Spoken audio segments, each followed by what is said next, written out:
Daniel, good afternoon. A couple of really good results from your team last week. Would you say it's changed or increased your belief and the players' belief that you can stay in the Premier League this season?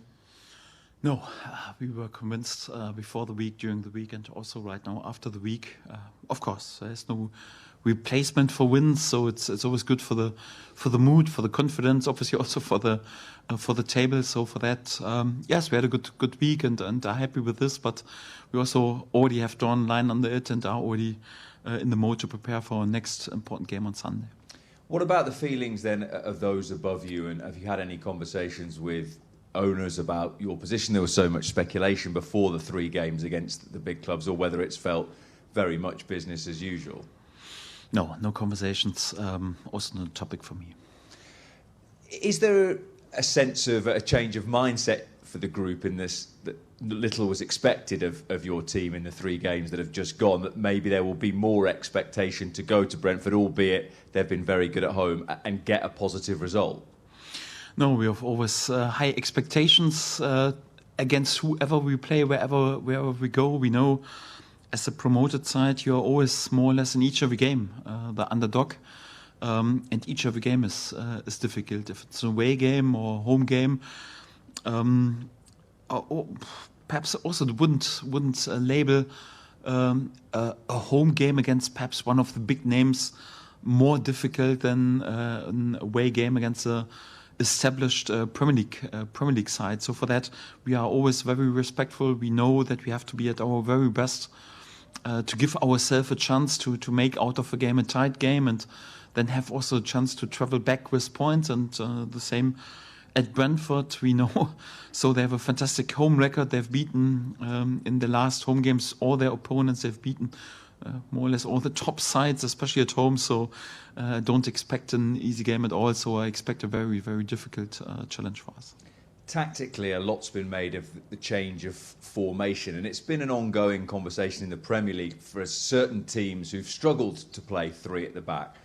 What is it that you think has been key to getting your message across and the players implementing what you want in this formation so well? I'm not a believer in base formations. I think when you have a look on the pitch, it's more like the base formation is something.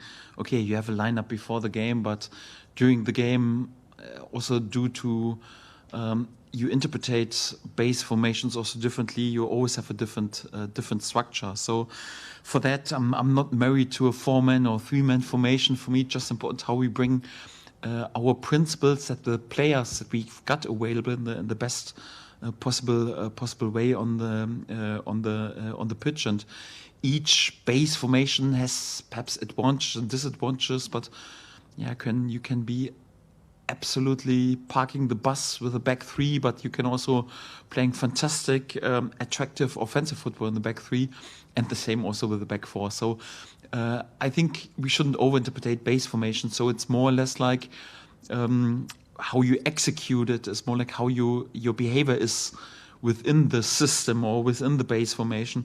This is crucial, but not if you play 4-3-3 or 4-2-3-1 or 3-5-2. I wouldn't even label it, at least not internally, our formation in this way. Of course, it makes it sometimes in public a bit easier to speak about something anyhow, but I wouldn't overinterpret it. It feels a little bit unfair to pick out individuals, given how well you've played collectively over 3 games. But Dominic Calvert-Lewin, it's the first time since September 2023 that he's scored in 3 consecutive games. Has anything surprised you about how good he is to work with and how big a threat he can be? No, I follow his career since years, and this is what he has done throughout his career. So he has delivered really good performances and scored many goals. So you don't win in the lottery, and it's no coincidence that he's there with more than 250 Premier League games and way more than 60 goals. Meanwhile, this is also why we were so desperate to sign him, because we know what he's capable of if he's fit, if he's in a good rhythm, and this is what he's right now also delivering. So for me, not a surprise at all. So I think key for him is to stay fit and to stay in a good rhythm, and then also, of course, to have his confidence back, and then also that he has a team who plays to his strengths, and then he scores goals. So he's a fantastic striker, fantastic human being, fantastic a teammate, and for me also one of the best strikers even in this league. And there is, or has been, some conversation this week about him being a potential England candidate. There is a slot as the backup to Harry Kane seemingly available. Can that act as an added incentive for him for the rest of the season? Not topic for me. It's a question for Thomas. If he would ask me, I would give him my honest opinion and what I think about Dominic. You all know how much I trust him and how much I value him, and he has done it before. So I think on 11 caps for England, and also his goal record is also quite good. For him, it's just important that he stays fit, that he stays confident in a good rhythm. And then take care of itself, this question anyhow. So it always depends on how you deliver. And I think it's important for a player, not a few good weeks are enough, or what he's capable of, he's proven in the past. But if he can prove this also during this season, over more weeks and also over months, then there is no limit. And for that, everything is possible. Thanks, Daniel. Hi, Daniel. Hi, Daniel. And this week, with the challenges that you've had to face in recent times, injuries and the pressure of the job and needing to win games, in some ways, has it professionally been the most rewarding for you? No, because once you're in a week with 3 games within 7 days against the top opponents, you don't have the time to enjoy a win like against Chelsea, or to enjoy with top performance against Man City, especially in the second half, or a really valuable and good point against Liverpool. You just focus on the next game. And right now, of course, there is a bit more time also to recover, but was also not like we were too proud of ourselves, or right now are thinking, okay, we have achieved anything. It was already to make sure that you prepare in a perfect way also in order to be competitive at Brentford, a very, very difficult ground, and especially the home form is quite remarkable. So I'm not too much in a reflecting mode, also not an enjoyable mode. Of course, everyone is in a better mood once you win points, and like in the last game. So the mood was good at the training ground, but we are pretty much focused also on the next task. You like playing Brentford, though, as a manager. You've had a good record. I know it doesn't mean anything going into this game, new manager that you're facing and a different squad, but they have lost their last 2 without scoring, Daniel. So maybe a good time to face them. Well, also 2 away games. They've won all their last 3 home games, I think against Burnley, against Newcastle. Has also beaten Chelsea, Man U, I think. So fantastic home record. I think they are position 4 in terms of home table. 7 games, 16 points, if I'm not completely wrong. A very difficult place to go. So we are far away from underestimating any challenge. And for us, like I mentioned, we are, as a promoted side, the underdog anyway in each of the away game, and especially at Brentford will be very, very difficult. So we need a top performance. So I wouldn't label it an easy moment to go there. Perhaps even more difficult after back-to-back away defeats, and they need also to win the points at home. And for that, probably they will be even a bit more on it. But you can't choose anyway. So for that, we are respectful, but we also know that if we deliver a good performance, we can win points wherever we go or against whoever we play. We've proven this also in our last away game, and for that, yes, we are also optimistic. We know Longstaff and James are out at the moment. What about Lucas Meche? How confident are you that he may be involved this weekend? Not confident at all. So sadly, we'll also miss this game. He's still a bit symptomatic. Also, we had a rescan, and is still not completely healed, and he's definitely out for this game.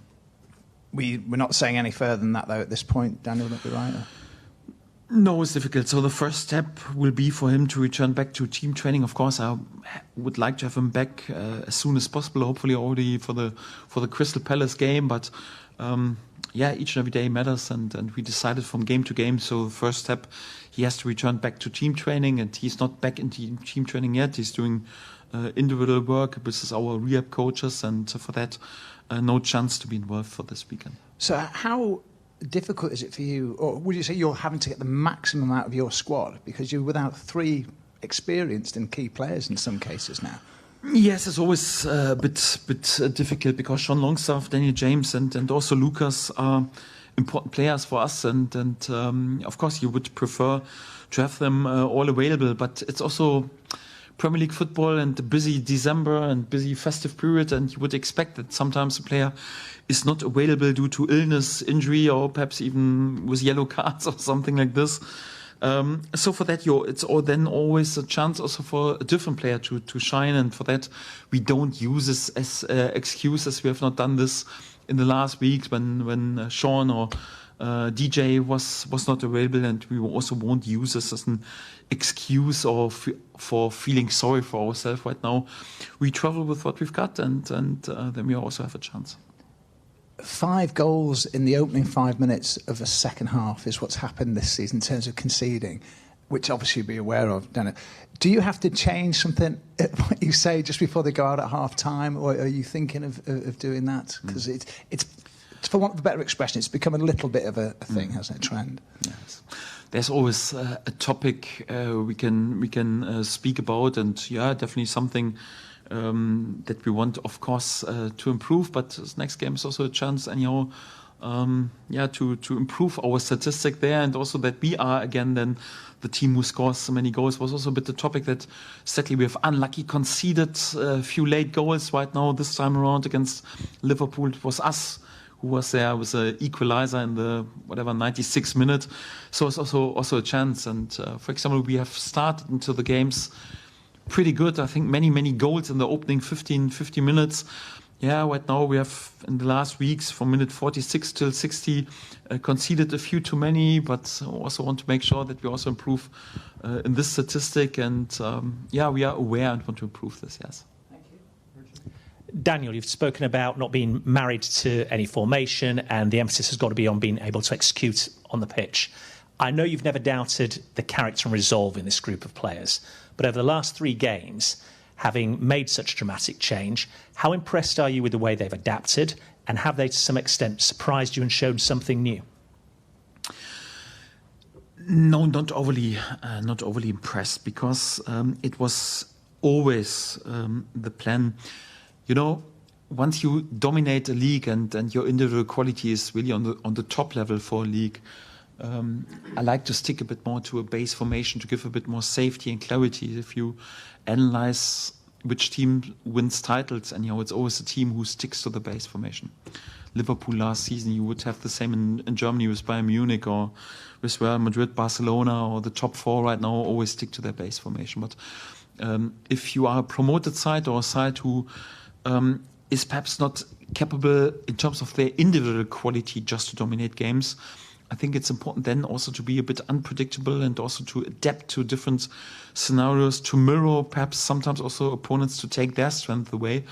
It was always the plan, at least for me, that we would be a bit more flexible in terms of what we want to do during this season, for example, in comparison to last season where we dominated the league. And we had lots of fluctuation also in the summer. I think in the beginning is also important not to overload the players too much, but even during preseason we have also trained and played at least sometimes, also at least in parts, with 3-man formation, for example. So for that, I'm not surprised that my players are capable also to execute it in this way, because we have not done anything what we have not prepared on the training pitch. But nevertheless, you have to give them compliments, because if you change a base formation during the game, and there is not much time anyhow to prepare. For example, what we did against Man City, or last game the other way around, we changed them back from 3 back to 4-man formation during the game, and then to execute it really in this way, and then to be ready to adapt. Of course, this is something you're hoping that the lads would be capable to do this, because you have trained also for this. But it's then a different scenario really to prove it on the pitch. And for that, they deserve all the credit and all the compliments, how they adapted to it and were able also in this way also to influence the game and change more or less the run of the game and the static of the game. That was quite remarkable. But I know I work with intelligent young men and they're always on it, and they're never complaining if a tactical meeting is too long or a tactical session is too long. I know my generation was quite often when there was a meeting longer than 10 minutes, we can't follow anymore, and it's too long anyhow. In my generation was a bit like, if a training session longer than 90 minutes and the meeting longer than 10 minutes, well, we're a professional football player, we can't work longer than 2 hours. Meanwhile, they're also happy to work a bit more than just 2 hours a day. This is quite good. This is what I like about this generation. So it feels, at least with my group, that they're always curious and want to hear something new and want to have some recommendations and some solutions. Anyhow, they're quite professional.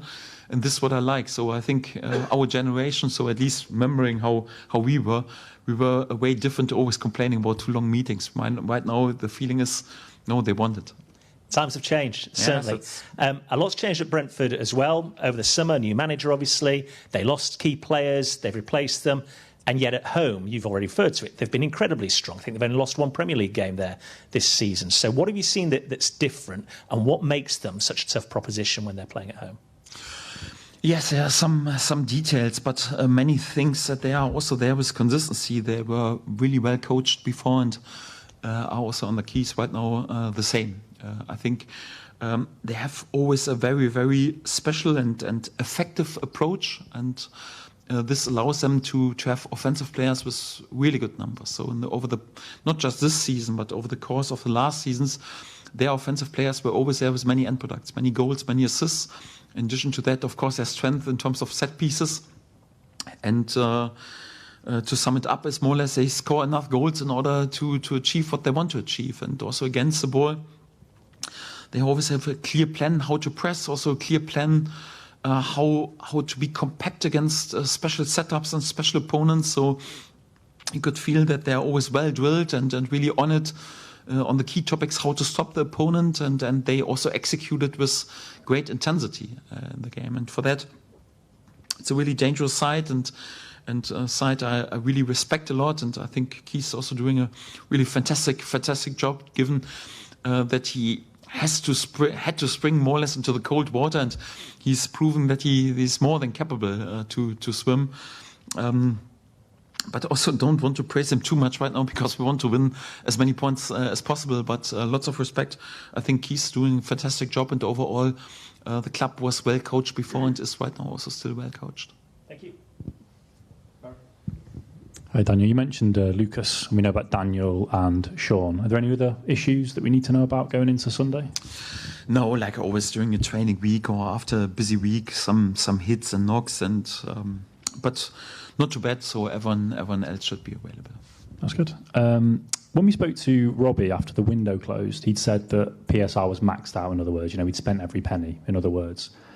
So I know you've spoken previously in the last few weeks about January and you're looking into what you'll do. Can you kind of flesh out how that might happen, given what Robbie said about the finances, and whether that is something that can realistically happen? No, it's up to the CEO to speak about the finances, and I'm just running the sport, so I'm not responsible for the finances. It's always up to our owners, to our board, also to decide what we can do and what is possible. Of course, we speak also about what is possible, but it's not my job to speak in public about it or to judge it in any way. I deal with what I've got, and of course my claim is always like, I want the best possible squad, I want the best possible players, and to improve the players as much as possible. But I don't own the club, and sadly I also don't have enough money just to spend millions of pounds on players myself. So for that, it's up to the key people in this terms to speak about it, and I concentrate on what I've got. And at least for the next 4 games, we will have definitely this group together. So nothing will definitely happen before the Liverpool game. So my focus for the next 4 games is then just to concentrate on to maximize the outcome of this group. Anyhow, and then we'll see what we can do in January. Right now, it's my whole focus is just on this group. Daniel, I think it's only a few weeks ago we spoke to you about Aayot Tanaka being very critical of himself and his adaptation to the Premier League. Obviously, goals aren't the most important thing to judge him by, but having scored 2 such important goals in a week, do you think that's given him a bit more confidence that he belongs at this level? Because particularly with Sean injured, it's really important you get the best out of him. Yes, but not just the goals, also the performances. I think also for him it was an important week. I think he was there with many minutes and a really good away performance at Man City.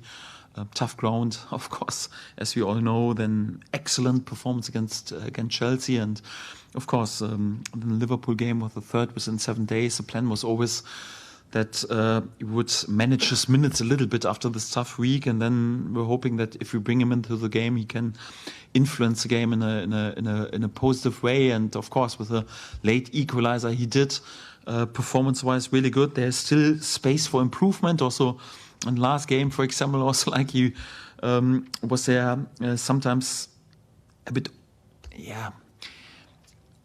always an emotional player, and also it's a strength that he can find another gear in possession against the ball, because he's driven so much with his emotions that he always leaves his heart out on the pitch. And sometimes if you play like this, you can be even a bit over-motivated. Before the third goal, I think he stepped out a bit too early, for example. But I rather have this type of player instead of a player who is just scared of mistakes and is just trying to hide himself. He's a brave player. He wants to get on the ball. He wants to press, and this is what I love to work with. He's not the finished end product, and has to find a good balance sometimes, also to find the right trigger, when to press or when to play the most risky pass.